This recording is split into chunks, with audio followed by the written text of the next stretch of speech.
We've got Stephanie, who wanted to talk about religion and music. Stephanie, what's on your mind tonight? Well, I'm fascinated by the conversation.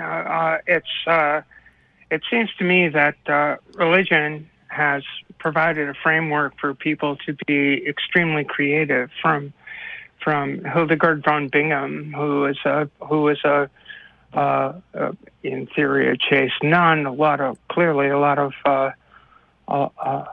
number of women went into religion in the Middle Ages as a way of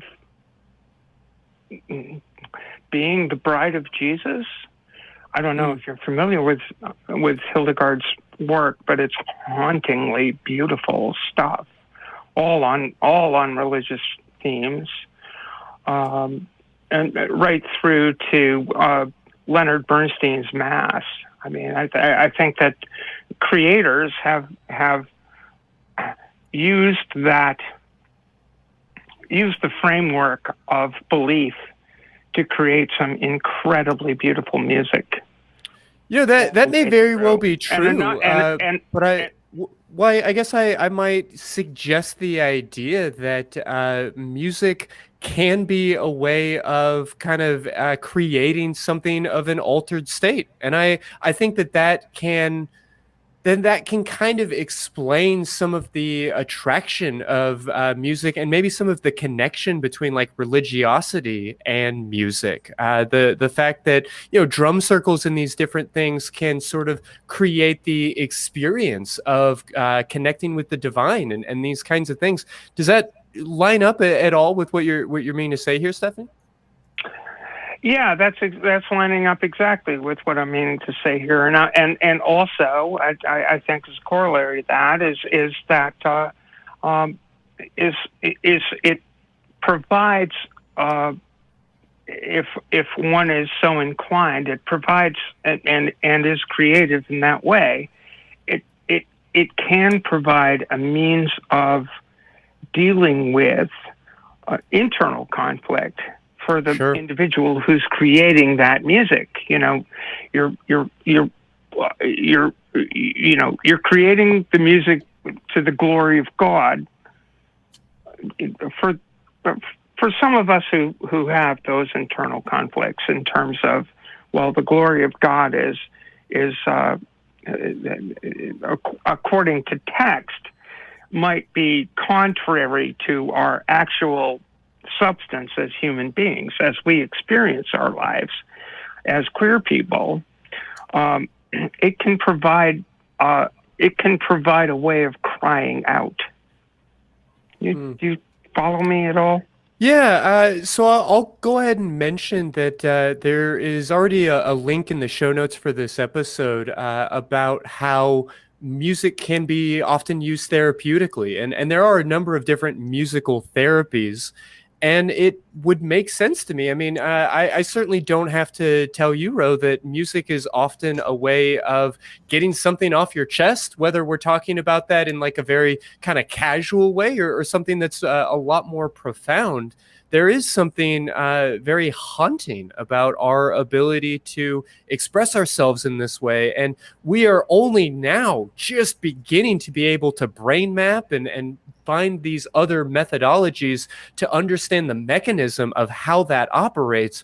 But there is a meaningful difference between the way that we express ourselves through spoken word and through music, and the neurology of that and the things that are coming out are something we're just now beginning to understand. I really appreciate you kind of raising all of these questions, because they are fascinating ideas to me, and I think ideas that psychology is just beginning to scratch the surface on.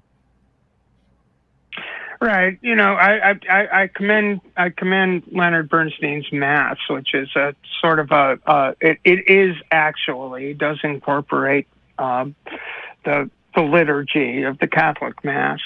in the context of musical theater, and Bernstein himself was notoriously bisexual, and was working out a number of ideas. I think it was Leonard Bernstein's music, and Stephen Schmidt, I think, was the lyricist, adding a few things in there. But it's a curiously queer mass in a lot of ways, and but I this is where I have a little, there's so much creativity that goes on within the framework of a religious tradition. There are so many great musical pieces that are done liturgically, that I'm sure were composed by people who had great conflict with the underlying tenets of the faith. Yeah. And I think it's an interesting juxtaposition between the incalculably cool feeling of singing a piece before a congregation that's inspiring to you as well as to the congregation, but yet you being somewhat at odds with the inspiration that you're providing to the faithful. Yeah. No, that is such a complex. Yeah.